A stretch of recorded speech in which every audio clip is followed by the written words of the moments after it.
네, 안녕하십니까. 오토다이리 오정훈입니다. 오늘 준비한 차는 BMW X7입니다. M50D인데요.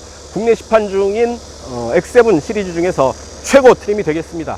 지난 3월 서울모터쇼에서 등장한 바로 그 모델인데요. 일단 위풍당당한 크기가 보는 사람을 압도하죠. 길이가 5m를 넘습니다. 너비는 2m에 달하고요. 높이도 1.8m를 훌쩍 뛰어넘습니다. 가격은 M50D인 경우에 1억 6천만 원을 훌쩍 뛰어넘는 그런 가격을 제시하고 있죠. 여러 면에서 최고의 SUV, 최고의 럭셔리 SUV의 면모를 우리에게 보여주는 차가 아닌가 싶습니다. 어디 덩치뿐이겠습니까? 이 차 안에 BMW가 가진 최고의 기술들을 아낌없이 쏟아부어서 이 차를 완성시키고 있습니다.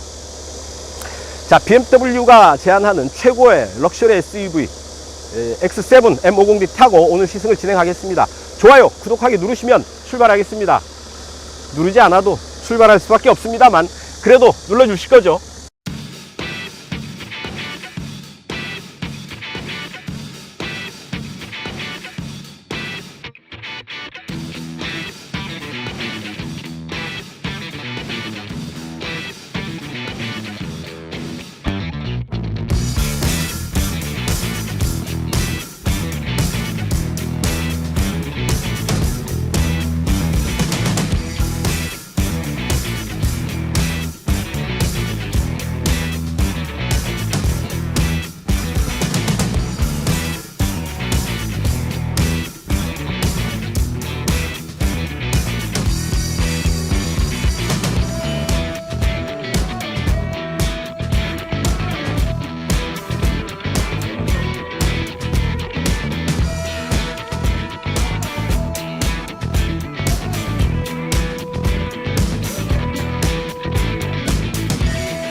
자, 위풍당당한 BMW X7의 정면 모습입니다. 이게 없으면 BMW가 아니죠. 키드니 그릴, 더 커진 키드니 그릴을 적용해서 강한 존재감을 과시하고 있습니다. 액티브 에어스트림 방식을 적용을 해서 이 부분이 셔터가 열렸다가 닫혔다가 하는 거죠. 엔진룸의 열 관리, 그리고 실내 공기 저항, 차체의 공기 저항을 조절하는 그런 역할을 하게 됩니다.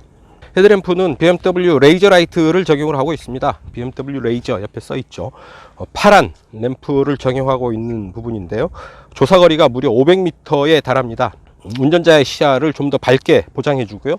대항차의 운전자는 눈이 부시지 않도록 조절해 주는 그런 세심하고 똑똑한 스마트한 그런 헤드램프가 되겠습니다.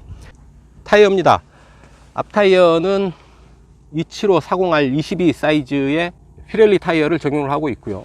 BMW의 M 브레이크 패키지를 적용을 하고 있습니다. 그리고 뒷 타이어는 31535 ZR22 사이즈의 타이어를 적용을 하고 있죠. 자, 이처럼 M50D에는 22인치 더블 스포크 휠을 적용을 하고 있습니다. 측면에서 보면 하키 스틱 모양의 에어 브리더를 적용을 하고 있어서 측면 모습, 측면 하단부의 캐릭터 라인을, 강한 캐릭터 라인을 구성을 하고 있죠. 또 하나는 호프마이스터 킥 라인입니다. BMW의 캐릭터 라인이죠. 호프마이스터 킥, 이런 그 라인을 B필러에 적용을 해서 이 차의 정체성을 드러내 보이고 있는 거죠. 이 차의 연비, 복합 연비 9.0km/L, 도심 연비 8.1, 고속도로 연비 10.5를 보여주고 있고, 전체 연비 등급은 5등급이라는 얘기죠. 뒷모습입니다. 어떻습니까? 상당히 견고한 그런 느낌, 고집스러운 느낌이 들지 않습니까? 만약 그렇다고 한다면 이런 가로로 견고하게 뻗은 수평 라인이 그런 그 인상을 주지 않나 싶은데요. X7 M50D 레터링으로 표시하고 있고, 자, M 스포츠 패키지의 배기구입니다. 자, M 퍼포먼스 전용 머플러 팁이죠. 키킹을 하면 열립니다. 근데 보면 이 부분을 누르면 아랫부분도 열리죠. 상하로 위아래로 분리돼서 열리는 전동식 트렁크입니다. 많은 버튼들이 들어와 있는데요. 자, 이렇게 하면 시트 하나가 이렇게 접힙니다. 하지만 일일이 시트를 접는 게 귀찮다, 모든 시트를 한꺼번에 접겠다 싶으면 이 버튼을 누르면 모든 시트들이 한꺼번에 접히게 됩니다.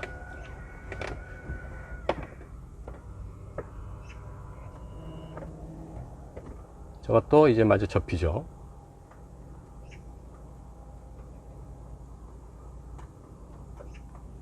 접히게 되고요. 이제 시트 하나만 세울 수도 있고요. 일일이 귀찮다 라고 한다면 이 버튼을 누르면 모든 시트들이 이렇게 세워지게 되는 겁니다. 굳이 시트를 붙들고 낑낑대고 힘을 쓸 필요가 없다라는 얘기죠. 여기 보면 12V 전원구가 들어와 있고요. 밑에 이런 수납 공간도 따로 준비되어 있습니다.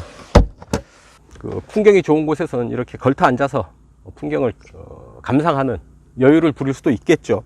상당히 상하로 분리돼서 열리는 이 리어 게이트는 상당히 쓰임새가 많지 않을까 싶습니다. 네, 3열 시트에 들어 앉아 봤습니다. 아주 공간이 타이트하네요. 그렇게 넓은 공간이라고 볼 수는 없을 테고요. 하지만 이렇게 똑바로 앉았을 때 무릎 앞으로 아주 약간의 여유 공간이 남아 있습니다. 물론 약간 긴장을 풀면 바로 무릎이 앞 시트에 닿죠. 성인인 경우에는 좀 좁다 싶겠지만 어린아이들 정도 뒷좌석에 앉기에는 그게 괜찮지 않을까 싶습니다. 그리고 무엇보다도 시트가 좀 높게 배치되어 있어요. 그래서 시야가 이렇게 막혔다는 느낌이 없습니다. 아주 넓은 선루프를 적용을 하고 있는데 3열 위로 또 하나의 루프를 만들어 놓고 있습니다. 그래서 선루프가 두 개가 되어 있는 거죠. 앞에 큰 선루프가 있고요. 3열 시트를 위한 지붕 위에 글래스 루프가 또 따로 있습니다. 열리는 방식은 아니고요. 그냥 지붕에는 3열을 위한 공조 장치도 배치를 하고 있습니다. 그래서 3열 시트에도 이렇게 에어컨 바람이 나오고 있고요. 양옆에 컵홀더도 있고 보면 USB 충전 장치도 좌우 시트에 각각 하나씩 있고요. 그리고 시트를 유아용 시트를 고정할 수 있는 앵커도 준비를 하고 있습니다. 아주 좁은 듯 하지만 그래도 유용한 독립된 시트로서 충분히 구실을 하겠다 싶습니다. 이런 그 앰비언트 라이트를 적용한 크롬 라인이 들어와 있어서 실내 분위기를 좀 더 조절하는데도 유용하지 않을까 싶습니다. 자, 시트 나갈 때는 다시 2열 시트의 왼편에 있는 버튼을 눌러주면 이렇게 3열 시트에서 편하게 나갈 수 있도록 2열 시트를 조절을 해줍니다. 자, 이제 2열 시트로 가보시죠. 네, 뒷좌석입니다. SUV 2열 시트의 최고의 고급스러운 느낌을 받을 수 있을 듯 합니다. 베이지와 블랙으로 투톤으로 인테리어를 배치를 하고 있고요. 아주 고급스러운 가죽이어서 몸이 느끼는, 손끝이 느끼는 그런 고급감이 먼저 다가오네요. 자, 이렇게 원버튼으로 여유 있게 차창이 내려가고요. 다시 원버튼으로 올라옵니다. 뭐 급할 게 뭐 있어 하는 듯이 아주 여유 있게 천천히 작동을 하는군요. 자, 이렇게 전동식 선블라인드, 선루프도 이렇게 3열 선루프를 2열에서 이렇게 조절을 할 수도 있네요. 바워스 앤 윌킨스 스피커가 위아래로 두 개 들어와 있고요. 뒷좌석은 이렇게 역시 전동식이어서 앞뒤로 슬라이딩은 물론 등받이도 이렇게 조절을 할 수가 있습니다. 그래서 3열에 사람이 탈 때에는 3열에 좀 더 공간을 할애해 줄 수가 있겠죠. 원래대로 두면 무릎 앞으로 주먹 두 개 꽉 차는 정도의 공간 남고요. 이 정도 공간이면 충분하다 할 수 있지 않을까 싶습니다. 3열 시트에 아무도 없다 그러면 2열 시트를 최대한으로 하면 제법 많은 넓은 공간을 확보하게 되는데요. 이 정도로 무릎 앞으로 뭐 공간 따로 체크할 필요 없이 아주 넓은 공간을 확보하게 됩니다.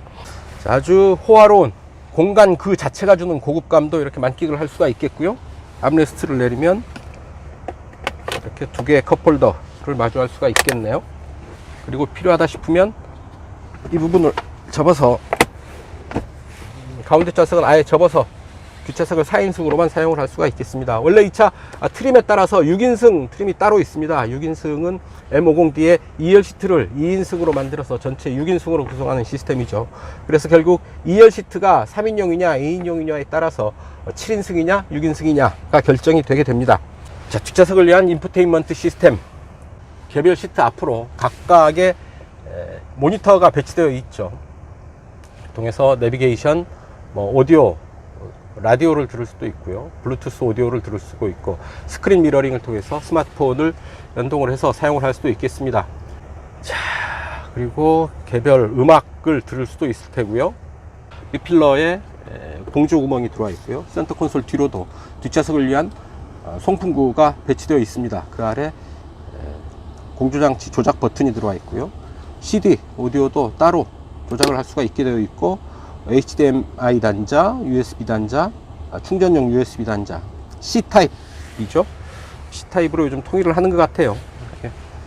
그리고 헤드폰을 끼워서 좌우 각각 개별로 음악을 들을 수 있도록 한 부분들이 눈에 띄입니다. 센터 터널도 손가락 2마디 정도 높이로 솟아 있는데요. 크게 신경 쓰이지 않을 정도입니다. 앉아보면 이 정도 자세가 되는데요. 크게 불편하지 않고 약간 솟아 있다 정도의 느낌은 있는데, 머리 위 공간에 여유가 많아서 그렇게 머리 위 압박감도 크지 않고요. 다른 차들에 비해서는 편한 뒷좌석 가운데 좌석이다 라는 얘기죠. 지붕은 스위드 가죽으로 마감을 했고요. 머리 위로도 주먹 2개 꽉 차게 지금 공간을 남겨 놓고 있죠. 머리 위 압박감이 거의 없다 라는 얘기고요. 이 위로도 바워센 윌킨스 스피커가 하나, 둘, 셋, 넷, 지붕에도 4개의 스피커를 배치를 하고 있네요. 상당히 고급스러운 소리를 기대할 수 있지 않을까 하는 생각이 들고요. 그 부분은 운전석에서 다시 한번 체크를 해 보도록 하죠. 자, 뒷좌석 코멘트 이 정도로 하고요. 이제 운전석으로 건너가겠습니다. 앞으로 가시죠. 네, 운전석이고요. 스티어링 휠을 쥐어보면 손에 꽉 차게 들어옵니다. 상당히 굵은 느낌이 있는데요. 하나, 둘, 2.3회전 정도 하죠. 5m가 넘는 상당히 큰 덩치입니다. 그럼에도 불구하고 2.3회전한 스티어링 휠, 상당히 타이트한 조향을 기대할 수 있는 부분이겠죠. 스티어링 휠에는 아주 많은 버튼들이 들어와 있습니다.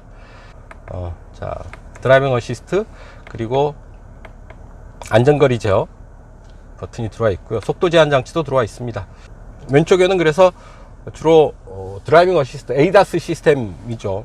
반자율 운전과 관련된 버튼들이 스티어링 휠 왼쪽에 들어와 있고, 오른쪽은 오디오 관련 버튼입니다. 전화 걸기, 음성 명령 버튼, 그리고 미디어 선택, 볼륨 버튼이 이렇게 들어와 있죠. 자, 이 볼륨은 이렇게 제스처를 통해서 조절을 할 수가 있고요. 손동작으로 몇 개 명령을 대신할 수도 있습니다. 자, 블루투스를 통해서 오디오를 하나 들어보죠. 이 차에는 바워센 윌킨스 오디오 시스템이 들어와 있는데요.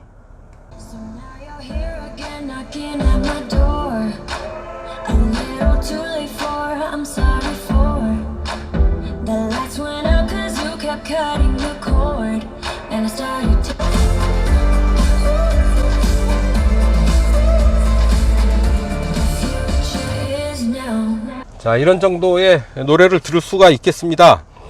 상당히 음량이 풍부하고 입체감이 있게 소리가 들립니다. 아무래도 스피커가 상당히 많이 있죠. 눈에 띄는 것만 해도 하나, 둘, 셋, 넷, 다섯, 여섯, 일곱, 여덟, 아홉, 열, 열하나, 12개의 스피커가 지금 일단 눈에 띄는데요. 그것부터 더 많겠죠. 많은 스피커를 통해서 입체감 있는 소리, 깊이 있는 현장감 있는 소리를 들려주고 있습니다. 12.3인치 모니터가 센터 페이시아에 들어와 있는데요. 계기판도 보면 모니터입니다. 12.3인치의 크기를 가지고 있는데, 끝에 손을 갖다 대보면 아무런 가림막이 없이 그냥 모니터에 직접 손끝이 갖다 대게 됩니다. 그리고 무엇보다도 가장 먼저 눈에 띄는 것이 크리스탈 소재의 변속 레버죠. 크리스탈을 깎아 만든 변속 레버인데요.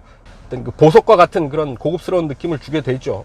이렇게 보는 각도에 따라서 X 글자가 상당히 다르게 보이는 그런 입체감 있는 그런 디자인을 하고 있습니다. 다이아몬드처럼 표면을 깎아 놔서요, 좀 더 고급스럽게 보이지 않나 싶은데, 그 옆에 아이드라이브의 조절 버튼도 표면에 각을 줘서 표면 처리를 해서요, 상당히 보석과 같은 그런 느낌을 전해주고 있습니다. 변속 레버 주변으로 아주 많은 버튼들이 들어와 있습니다. 이 차에 그만큼 많은 기술들이 적용되어 있다라는 얘기가 될 수 있을 텐데요. 트랙션, 주행 안정성 컨트롤, 트랙션을 오프할 수가 있고요. 뒤에 다이나믹 스타빌리티 컨트롤이죠. 이게 이 부분을 끌 수도 있습니다. 활성화 시키는 게 낫겠죠. 그리고 카메라가 들어와 있고요.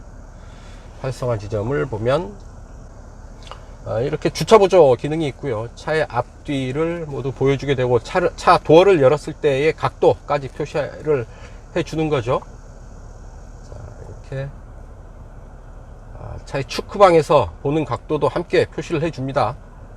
상당히 유용한, 그런 주차를 할 때 상당히 유용한 기능이 되겠죠. 그리고 후진 보조 장치가 있습니다. 이 차 어딘가에 골목길에 들어서다가 막혔어요. 그럼 후진을 해서 나가야 되는데 상황이 복잡해서 도저히 자신이 없다 싶으면 후진 보조 장치를 이용을 하면 됩니다. 들어온 길 그대로 고스란히 후진해서 약 50m 정도 스스로 후진해서 나가는 기능입니다. 5 시리즈에 처음 적용되었던 부분인데요. 이 부분이 이제 점차 다른 차들로, 다른 모델로 확대되어 가고 있는 과정인 듯 싶습니다. 후진할 땐 최대 시속 35km 정도의 속도로 최장 50m까지 스스로 후진을 한다라는 얘기죠. 운전이 서툴거나 아주 복잡한 교통 환경에 자주 접하시는 분들은 상당히 유용한 기능이 아닐까 싶습니다. 다음에 오토스탑, 엔진 오토스탑 기능이 있고요. 엔진 스타트 스톱 버튼 또 아주 귀엽게 자리하고 있습니다. 주행 모드는 스포츠, 컴포트, 에코 프로, 어댑티브 기능이 있고요. 하나, 둘, 셋, 4개의 주행 모드를 갖추고 있습니다. 그리고 오토홀드 시스템, 브레이크를 잡아주는 그런 기능이죠. 다운힐 어시스트 기능도 있네요. 에어 서스펜션을 적용을 하고 있죠. 그래서 이 차의 차체의 높이를 조절을 할 수가 있습니다. 차체의 높이를 높이고 낮추고 할 수가 있는 거죠. 여기 보면 하나, 둘, 셋, 넷, 5단계로 차체의 높이를 조절을 할 수가 있습니다. 표준을 기준으로 위로 2단계, 아래로 2단계, 도합 5단계로 차체의 높이를 조절을 할 수가 있다라는 얘기죠. 자, 어댑티브 에어 서스펜션을 이용을 하면 적재 모드 시에는 차 높이를 40mm 정도 낮춰줍니다. 그리고 스포츠 모드에서 혹은 시속 200km 이상일 때는 20mm 정도 높이를 낮춰주고요. 또한 주행 모드 간에 시속 30km, 60km, 140km에서 자동으로 서스펜션 높이를 조절을 해줍니다. 그래서 주행 상황에 맞춰서 에어 서스펜션이 차체의 높이를 스스로 조절해 준다라는 얘기죠. 운전자가 굳이 이 부분을 조절하지 않는다 하더라도 차가 알아서 스스로 조절을 해 줍니다. 그래서 크게 신경 쓰지는 않아도 되지 않을까 싶은데요. 지붕에는 스웨이드 가죽으로 마감을 했고요. SOS 버튼이 있습니다. 있는 것만으로도 마음이 안심이 되는 그런 부분이죠. 이 부분에는 어떤 것들이 있는지 한번 볼까요? BMW 어시스턴스, 컨시어지 서비스, 사고 처리 서비스, 긴급 출동 서비스, 고객 서비스, 이런 부분들 전화를 통해서 바로 연결이 되겠습니다. 자동차와 관련해서는 주행 정보, 주행 데이터를 이렇게 볼 수가 있겠습니다. 연비 효율 그래프로 이렇게 나타나고요. 스포츠 디스플레이, 터보, 그리고 오일 온도, 토크, 마력, 이런 부분들이 디지털 그래프로 계기판에 이렇게 센터페시아 상에 이렇게 표시가 되는 거죠. 그 다음에 오프로드에서 유용하겠죠. 방향, 다음에 앞뒤의 각도, 좌우의 각도를 이렇게 보여주면서 차체가 어느 정도 지금 기울어져 있나, 지금 지형 상태가 어떤가를 볼 수가 있겠습니다. 차체의 높이도 조절을 할 수가 있을 테고요. 그 다음에 에너지 이동도 같이 보여주네요. 동력의 흐름이 어떻게 흐르고 있는지를 보여줍니다. 그리고 회생제동 시스템도 일부 적용을 해서요, 배터리에 전력이 들어가는 부분도 실시간으로 확인할 수가 있겠습니다. 차량 상태, 체크 컨트롤. 앞쪽 3열의 왼쪽 시트가 제대로 고정이 안 됐다라는 경고가 뜨네요. 필요한 서비스. 그리고 애드블루. 차 애드블루를 요소수를 사용하는 시스템입니다. 주행 가는 거리 11,000km를 더 간 뒤에는 애드블루를 보충을 해줘야 된다라는 얘기죠. 이 계기판 이 부분에 드라이버 어텐션 카메라가 있습니다. 운전자가 운전에 얼마만큼 주의를 집중하고 있는지 이 부분 카메라가 운전자를 감시하고 있다라는 얘기죠. 엔진 경고, 정면 충돌 경고 기능이 있고요. 측면 충돌 경고도 있습니다. 시속 30km부터 조향 간섭을 하고요. 차선 이탈 경고도 있습니다. 차선을 이탈할 때 경고해주고 조향에 개입하는 부분인데요. 시속 60km부터 경고를 한다고 하네요. 조향 간섭 해라 라는 것들, 조향 간섭 해라 하지 말라 등을 운전자가 세팅을 할 수가 있습니다. 스티어링 휠에 이제 LED 조명을 넣어 가지고요, 이 부분에서 이제 조명이 들어옵니다. 이런 뭔가 시스템이 개입하고 있다, 활성화되고 있다 라는 부분을 알려주는 거죠. 이해참 황교안 조 청문회 옥신각신 문의장 국민 앞에 화합, 뭐 이런 뉴스도 실시간으로 볼 수 있네요. 아이씨, 조국이 빨리 법무장관이 돼야 될 텐데요. 자, 이런 정도의 아주 많은 기능들을 센터페시아에 있는 모니터를 통해서 이용을 할 수가 있습니다. BMW iDrive의 기능들이죠. 그 기능을 조그 셔틀, 변속 레버 옆에 있는 조그 셔틀을 이용해서 조절을 할 수가 있고요. 이렇게 터치 스크린으로도 조절을 할 수가 있겠습니다. 파노라마 글래스루프 스카이 라운지입니다. 이 선루프인데요. 선루프에 아주 15,000개의 아주 자잘한 조명 패턴을 넣었습니다. 앰비언트 라이트와 연동을 해서요, 어두운 곳에 가면 또는 해가 지거나 저녁이 되면 이 선루프에 이 패턴에 불빛이 들어옵니다. 조명이 들어오는 거죠. 그래서 앰비언트 라이트와 같은 컬러의 조명을 선루프에서 빛을 발하기 때문에 좀 더 분위기 있는 실내를 선루프를 통해서도 연출이 가능합니다. 실내 조명 이 부분인데요, 색상을 이런 식으로 조절을 할 수가 있는 거죠. 이 부분에 보면 약간 파란색 조명으로 바뀌는 것을 알 수가 있겠죠. 이렇게 바뀌고요, 이렇게 바뀝니다.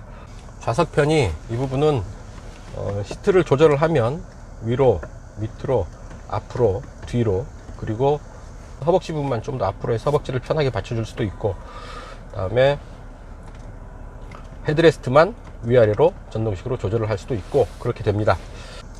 자, 차가 커서 이것저것 살펴봐야 될 기능들이 아주 많습니다. 자, 인테리어까지 이 정도 살펴보시고요, 이제 본격적인 주행을 통해서 이 차의 느낌 여러분들과 함께 느껴보도록 하죠. 자, 후진 보조 장치를 이용을 해보죠.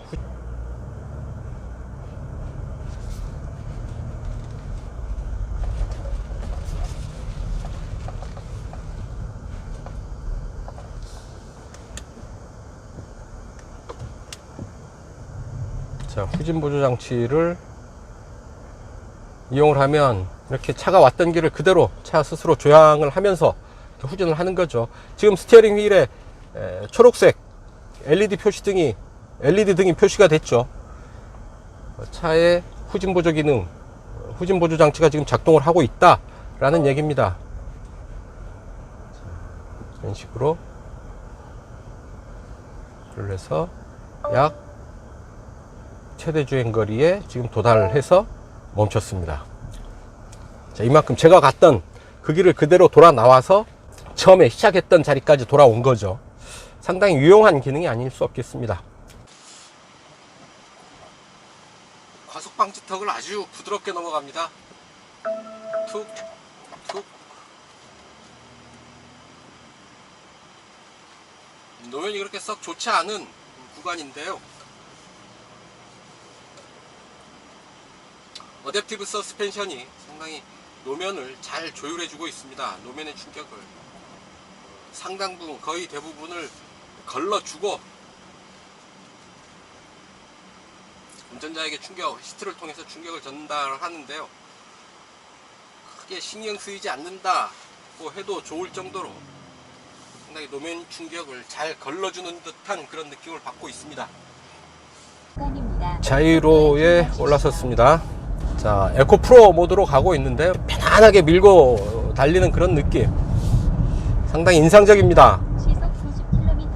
7 시리즈 못지않은 그런 편안한 주행의 느낌을 선사해주고 있습니다.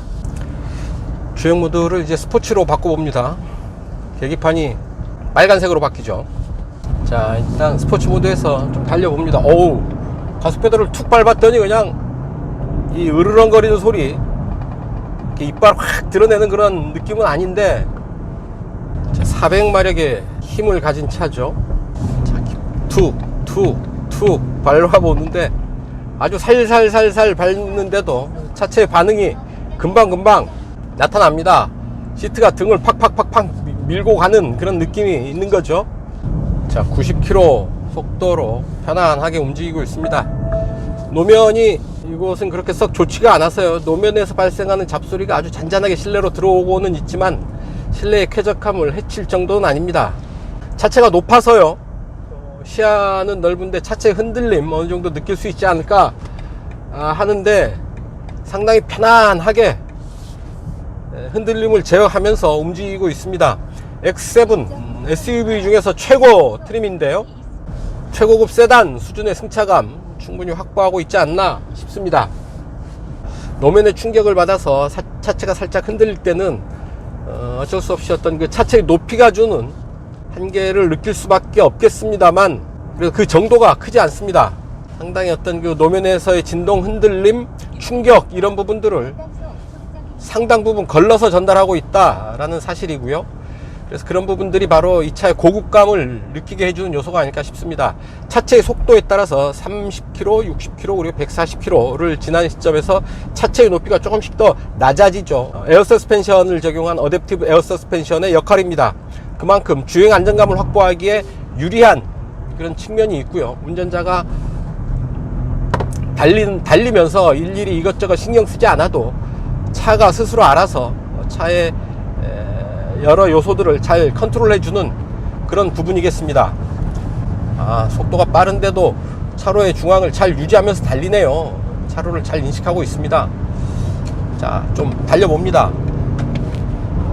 차가 있는데요, 가까이 다가서면서 마치 자석의 같은 극끼리 서로 밀어내듯이 속도를 제어하고 있습니다. 엔진 사운드 진짜 조율을 잘했네요. 그렇게 거칠지 않은데 낮은 저음이 마치 으르렁거리는 그런 맹수를 연상하게 하죠. 그렇게 큰 힘을 쏟아내지도 않는데 아이고야, 벌써 속도가 제법 빠른 속도까지 접어들어서요. 이 빠른 속도에서도 차체 흔들림 그리고 속도감 이런 부분이 주는 어떤 그 압박감, 운전자의 압박감 이런 부분들이 없습니다. 실제 속도와 제한 속도, 실제 속도와 체감 속도의 차이가 크네요.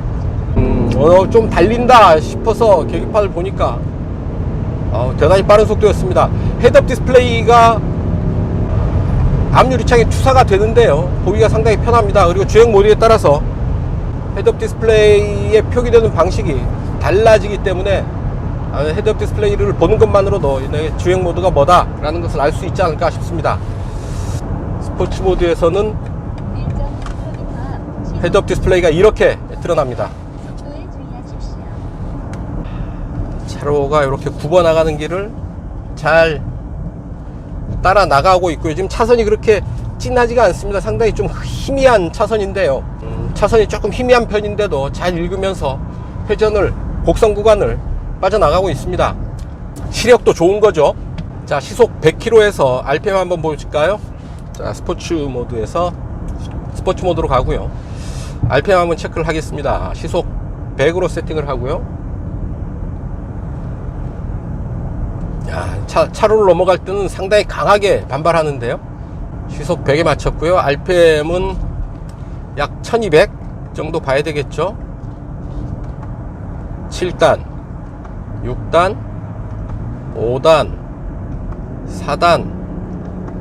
4단까지 떨어집니다. 4단 약 3700 정도 마크를 합니다. 4, 5, 6, 7, 8단에서 시속 100km를 커버를 한다라는 얘기고요. SUV, 대형 SUV, 게다가 높이가 1805mm가 되죠. 상당히 높은 차인데요, 그럼에도 불구하고 주행 안정감이 상당히 우수합니다. 고속에서 또는 그 거친 길에서 차체 흔들림이 그렇게 크지 않다라는 얘기인데요, 차체가 넓고 높죠. 그래서 차체의 단면적이 상당히 넓습니다. 공기와 맞닿는 면이 넓다는 얘기인데요, 그럼에도 불구하고 고속주행 중에 바람 소리가 그렇게 크게 들리지가 않습니다. 에어로다이나믹 디자인을 통해서 공기의 저항 자체를 많이 줄이지 않았을까 싶고요. 또한 차음유리와 여러가지 MVH 대책을 통해서 실내로 유입되는 소리 또 크게 줄인 결과겠죠. 이 속도에서 이런 정도의 반응, 차체 흔들림이나 소리, 이런 부분들이 상당히 우수해서 세단과 크게 차이가 없지 않나 싶은 생각이 들기도 하네요. 어떤 그 빠른 속도감 자체가 없습니다. 고속에서도 안정감 있게 달려서 운전자가 이 정도면 충분히 컨트롤할 수 있겠다라는 생각이 들고요.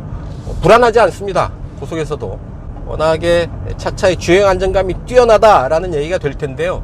자, 엑스드라이브 사륜구동 시스템과 어댑티브 에어 서스펜션이 제공하는 능동적인 차체 제어, 이런 부분들이 상당히 돋보입니다. 역시 최고급 럭셔리 SUV다운 그런 주행 안정감이 아닐까 싶고요. 최고 수준의 주행 안정감이라고 평가해도 되지 않을까 싶습니다. 툭툭 스티어링 휠을 흔들어 보는데요, 조향 반응이 상당히 빠르다 싶죠. 상당히 덩치가 큰 차인데 또 골목길에서 주차할 때 이런 그 부담감을 느끼는 것 빼고는 주행 과정에서는 덩치가 크다는 느낌을 거의 받기가 힘듭니다. 상당히 날렵하고 빠르고 그리고 민첩한 동작을 보여주는데요, 조향을 할 때도 차로 안에서 슬쩍슬쩍 스티어링 휠을 돌려보는데 바로바로 반응을 합니다. 즉답하는 그런 조향 반응을 느끼게 된다라는 얘기인데요. 제동을 한번 해보죠. 하나, 둘, 셋. 자, 1.8m의 높이가 있는 차가 제동을 하는데 앞이 살짝 숙여집니다. 콱 처박힐 정도의 어떤 속도였는데요, 가볍게 인사하듯이 앞이 숙여지는 거죠. 하나, 둘, 셋. 상당히 안정감을 유지하면서 제동을 한다 싶고요. 그리고 제동을 하는 순간에, 긴급 제동을 하는 순간에 안전띠가 몸을 딱 잡아줍니다. 차가 운전자의 몸을 꽉 잡아주는 거죠. 비상등도 켜지고요. 그래서 만에 하나 있을지도 모를 사고, 충돌 사고 이런 부분에 대비해서 차가 운전자의 몸을 꽉 잡아주고요. 비상등도 스스로 켜줍니다.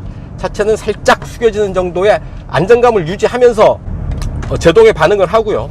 아이고야, 안전띠가 좀 풀어지면 좋을 텐데 꽉 잡은 채 한동안 놓아주지를 않고 있습니다.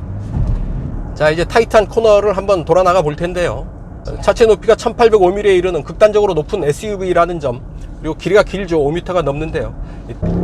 대신에 사륜구동 시스템 그리고 단단한 어댑티브 에어 서스펜션을 사용하고 있다는 점, 아무래도 차가 좀 기우는 맛은 있네요. 그래도 좀 더 가속을 할 수 있는 여력은 있습니다. 상당히 여유 있게 코너를 돌아 나오네요. 힘도 남고 서스펜션도 상당히 여유 있게 대응을 합니다. 좀 더 강하게 몰아붙여도 충분히 받아주겠다 싶은 생각이 들 만큼 여유 있게 코너를 탈출할 수 있었습니다. 어떤 그 필요에 따라서는 스포츠카처럼 이 차를 다뤄도 충분히 받아주겠다라는 생각은 듭니다. 하지만 이 차의 성격상, 덩치가 큰 SUV, 럭셔리 SUV라는 성격상 그러는 게 어울리지 않을 뿐이지, 만약에 어떤 필요에 따라서 이 차를 스포츠카처럼 다뤄야 된다 싶을 때는 충분히 스포츠카처럼 다뤄도 차는 충분히 받아주겠습니다.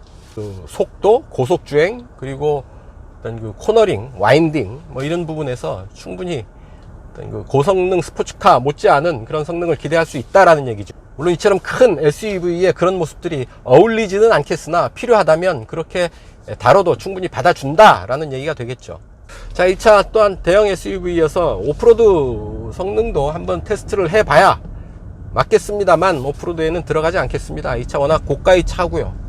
들어가서 만에 하나 차에 스크래치라도 나게 되면 상당히 곤란한 문제가 발생합니다. 워낙 고가의 SUV를 가지고 거친 오프로드를 들어가는 것은 어떤 면에서 좀 무모한 일이기도 하죠. 이 차 엑스드라이브 사륜구동 시스템을 갖추고 있는 만큼 오프로드에서도 무난한 성능을 보일 것이다 라고 미루어 짐작하는 선에서 정리를 하기로 하고요. 이 차의 오프로드 테스트는 생략하겠습니다. 이 차에 올라와 있는 엑스드라이브가 온로드 제향의 사륜구동 시스템이라는 점 말씀드리고요.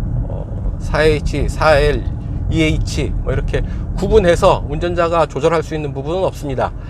기본적으로 차가 알아서 상시 사륜구동 시스템을 작동시킨다 라는 정도죠. 오프로드에 들어서서 어떤 이런저런 사륜구동 시스템을 선택할 수 있는 그런 부분은 없습니다. 다만 내리막길 정속주행장치, 다운힐 어시스트 버튼이 있어서 어떤 오프로드 내리막에서는 좀 더 저속 크루즈의 기능을 사용할 수는 있겠습니다. BMW는 2차 X7을 포함해서 7 시리즈, A 시리즈, M8 그랑 쿠페 시리즈를 별도의 럭셔리 클래스로 따로 구분을 해서 관리를 합니다. 아주 다양한 고급 서비스들을 받을 수 있는데요. 이를테면 전담 어드바이서를 배치를 해서 차량 상담을 1대1로 할 수가 있고요. 예약을 할 때 우선 예약이 가능하고요. 공항 딜리버리 서비스도 받을 수 있고, 컨시어지 서비스, 픽업 앤 딜리버리 서비스, 그리고 영종도에 있는 드라이빙 아카데미를 받을 수가 있고요. 에어포트 서비스도 있습니다. 출장을 갈 때 영종도에 있는 BMW 드라이빙 센터에 차를 맡겨놓고 출국장으로 향할 수도 있고요. 영화를 보기 위해서 청담 CGV를 방문을 하면 럭셔리 클래스들은 발렛 파킹 서비스를 받을 수 있습니다. 물론 무료고요. 이렇게 다양한 럭셔리 차에 걸맞는 아주 고급 서비스들을 받을 수 있다는 점, 이 차를 타는 또 다른 메리트가 되지 않을까 싶습니다. 차급에 걸맞는 아주 고품격 서비스를 받을 수 있다라는 얘기가 되겠죠. 그래서 이 차의 판매 가격 M50D인데요, 7인승 1억 6,160만 원입니다. 6인승이 따로 있습니다. 6인승 모델은 1억 6,240만 원이 되겠습니다. 단도직입입니다. BMW를 탈 때 늘 제가 말씀드렸던 부분인데, 이 차도 예외가 아닙니다. 시트에 냉풍과 운전자 시트 히터, 그러니까 시트 히팅 장치와 냉풍 장치가 함께 작동이 됩니다. 이렇게 작동을 하면 빨간불과 파란불이 같이 들어오죠. 냉풍과 온풍이 같이 나온다라는 얘기인데요, 상충되는 기능이 한꺼번에 작동하게 됐다라는 점은 아무리 봐도 제가 쉽게 이해하기가 힘든 부분입니다. 히터를 택하든지 냉풍을 택하든지 둘 중에 하나만 택할 수 있게 하는 게 맞지 않나 하는 게 저의 생각입니다. 또한 안전띠를 되감아주는 기능이 작동을 할 때도 있고요, 작동을 하지 않을 때도 있고, 그리고 작동을 한 뒤에 다시 안전띠를 느슨하게 풀어주는 기능이 역시 제때 작동을 하지 않아서 한동안 몸이 시트에 매여 있는, 딱 묶여 있는 그런 답답한 기분을 느낄 때도 있었습니다. 아이고야. 자, 근데 한번 조여진 안전띠가 쉽게 또 풀어지지를 않습니다. 몸을 꽉 조였는데요, 이제 좀 풀어졌습니다. 안전띠의 이런 부분은 좀 더 손 봐야 되지 않을까 하는 생각이 듭니다. 자, 400마력의 힘 과연 어느 정도나 빠를지요. 제로백 테스트 해보겠습니다. 에어컨은 완전히 끄고요. 주행 모드는 스포츠 모드로 갑니다. 자, 출발합니다. 하나, 둘, 셋. 헛바퀴가 굴르지 않네요. 트랙션 컨트롤이 잘 되어 있습니다. 아주 짧은 구간에서 시속 100을 주파를 하네요. 덩치가 만만치 않은데요, 2톤이 넘는 공차 중량인데요, 그럼에도 불구하고 아주 빠르게 시속 100km를 주파를 하고 있는 것을 알 수가 있습니다. 평소에 하던 거리보다 훨씬 짧은 구간에서 시속 100을 주파를 하는데요, 아주 강하게 빠르게 속도를 높여가는데, 운전석에서 탑승객들이 느끼는 느낌은 그렇게 거칠지 않다라는 얘기죠. 상당히 편안하게 속도를 높여간다라는 느낌인데, 시간이 상당히 짧습니다. 빠릅니다. 네, 데이터 보시죠. 를 찾아서 9월 1일 날의 데이터, 이 부분을 보시면 이렇게 데이터가 들어오고요. 자, 맵을 씌워보면 이 부분에서 왕복하면서 테스트를 진행을 한 겁니다. 모두 5차례 테스트를 했고요. 6.07, 6.09, 5.99, 6.13, 6.04가 나왔습니다. 큰 편차 없이 상당히 고르게 기록이 나왔다는 것을 알 수가 있습니다. 평균 6.06초가 나왔네요. 메이커가 밝히는 이 차의 제로백 타임은 5.4초입니다. 거기에 조금 뒤지는 평균 6.06초, 그리고 가장 빠른 기록 5.99초의 기록을 얻을 수 있었습니다. 이런 최종 리포트를 얻을 수가 있겠죠. 가장 빠른 기록 5.99초고요. 가장 느린 기록 6.13초입니다. 평균 6.06초고요. 주행 거리를 보면 100m도 채 달리지 않아서 시속 100km에 도달했다라는 사실을 알 수가 있겠습니다. 상당히 빠른 편이죠. 그래프로 그려보면 이런 그래프를 얻을 수가 있고요. 네 번째 기록에서 조금 이 구간이 좀 그 평균에서 이탈한 부분이 보여지긴 하지만 전체적으로 보면 5차례의 테스트 모두 상당히 비슷한 궤적을 그리고 있음을 알 수가 있겠습니다. BMW X7 M50D를 타고 직접 측정해본 제로백 타임 5.99초가 가장 빨랐습니다. 네, 이제 연비 테스트 할 차례입니다. 에코 프로 모드로 가고요. 자, 개별 설정 초기화를 했습니다. 에코 프로 모드로 갑니다. 차가 멈추면 오토 스탑이 일어나겠죠. 오토 스탑이 일어났고 오토 홀드 기능이 활성화됐습니다. 스티어링 휠을 돌려도 시동은 걸리네요. 자, 이 차의 공인복합 연비는 9.0km입니다. 5등급이죠. 자체 무게가 있다 보니까 아무래도 연비가 그렇게 디젤 엔진임에도 불구하고 연비가 그렇게 썩 좋은 편은 아닙니다. 자, 에어컨은 최저로 하고요. 온도는 조금 22도로 맞추겠습니다. 조수석은 끄고요. 이곳 파주를 출발해서 서울 지하철 2호선 교대역까지 약 55km 달리는 구간이고요. 자, 에너지 이동을 볼 수가 있습니다. 엔진에서 뒷차축으로 지금 동력이 흐르고 있죠. 쭉 스티어링 휠에서 발을 떼면 엑셀 오프를 하면 차지 배터리를 충전하는 중입니다 라는 메시지가 나옵니다. 탄력주행, 관성주행 표시가 나오죠. 주행하는데 소모되는 에너지를 최소화하는 그런 기능들이 있네요. 쭉 가속을 하고 난 뒤에 엑셀 오프를 하면 탄력주행이 되고요. 탄력주행 상태에서 차체는 관성주행을 하게 됩니다. 달리는 탄력으로 엔진을 작동하지 않고 차가 관성으로 주행을 하게 되는 거고요. 그때 일부 에너지는 회수돼서 배터리로 저장이 되는 거죠. 이 차 하이브리드 자동차도 아닌데 배터리로 전력을 저장하는 게 무슨 의미가 있냐라는 생각을 할 수도 있을 텐데요.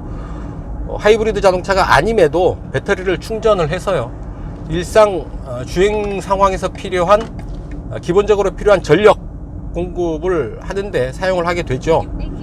자, 이렇게 에너지 모니터를 보면서 게이지가 평균 연비를 넘어가지 않도록 조절하는 게 또 요령이라면 요령일 수가 있겠죠. 네, 자이로를 따라서 달려왔고요. 이제 행주대교를 눈앞에 두고 있습니다. 중간에 아주 잠깐 교통량이 많았던 구간이 있었는데요, 큰 지체 없이 통과를 했고, 그래서 평균 주행 속도 70km, 시속 70km를 유지할 수 있었고요. 평균 주행 연비 17.4 기록하고 있습니다. 17.5를 기록을 하고 있고요. 이제 멈춰서 딱 엔진 스톱이 일어났고요. 행주대교를 앞두고 차들이 좀 많아지고 있습니다. 행주대교로 넘어가는 차들이 많아서 그러겠죠. 약간의 교통체증, 지체 현상 일어나고 있는데 곧 풀릴 거로 보고요. 행주대교를 지나서 이제 올림픽대로로 건너가도록 하겠습니다. 교통 상황이 아주 좋았습니다. 지금 여기 상류교차로까지 왔는데요, 중간중간 아주 잠깐 체증 구간이 있었습니다만 그렇게 크게 정체가 일어나진 않았고요. 연비 17.3을 기록하고 있네요. 와, 이 정도면 어떻습니까? 기대 이상의 연비라고 볼 수가 있겠죠. 차분하게 달리면서 엔진 스탑, 그리고 관성주행, 회생제동 시스템, 이런 부분들을 이용을 하면서 아주 효율 좋게 달려왔지 싶습니다.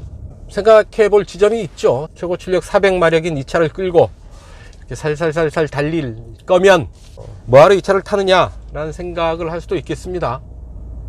호쾌한 주행, 다이나믹한 어떤 성능을 포기해야 가능한 연비겠죠.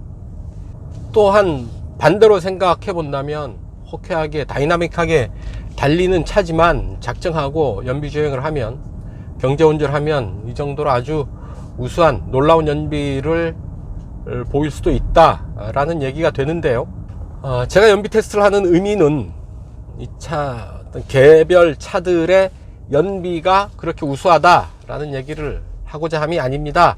어떤 차든 차분하게 운전을 하면 공인복합 연비 이상의 연비를 만날 수 있다라는 게 제가 드리고 싶은 말씀입니다.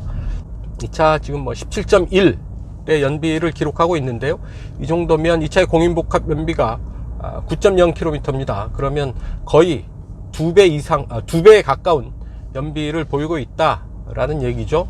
네, 이제 올림픽대로에서 이수교차로로 빠져나가는 구간입니다. 연비 16.5로 뒷걸음질 쳤죠. 가다서다를 반복하는 구간에서 연비가 조금 뒷걸음질 쳤습니다. 16.5 기록하고 있고요. 이제 시내 구간에 접어들면 이보다는 연비가 많이 뒷걸음질 치지 않을까 싶습니다. 네, 이제 교대역 앞두고 있습니다. 신호등에서 신호대기로 멈춰서면 연비 끊기로 하죠. 네, 교대역 내거리에서 신호대기로 멈춰섰습니다.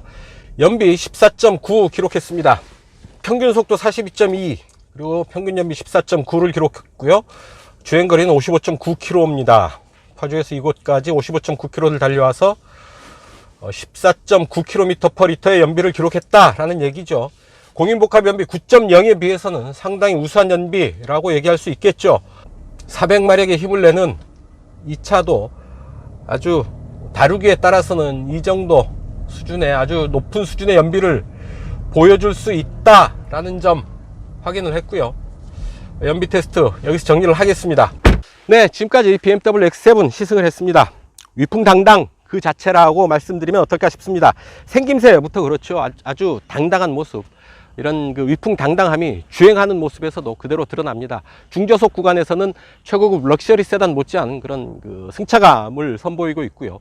고속 주행에 이르러서도 전혀 무너지지 않는 그런 주행 질감을 선보이면서 최고급 럭셔리 SUV의 어떤 그 모범 답안을 제시하고 있지 않나 싶습니다. BMW가 가진 모든 최첨단 안전 기술들을 투입을 해서 가장 안전하면서도 잘 달리는 차로 이 차를 만들어내지 않았나 싶습니다. BMW가 선보이는 최고 수준의 럭셔리 SUV X7, 그 명성에 걸맞는 시장에서의 성적표도 함께 기대를 해봅니다. 오늘 시승은 여기까지입니다. 지금까지 저는 오토다이어리 오종훈이었습니다. 감사합니다.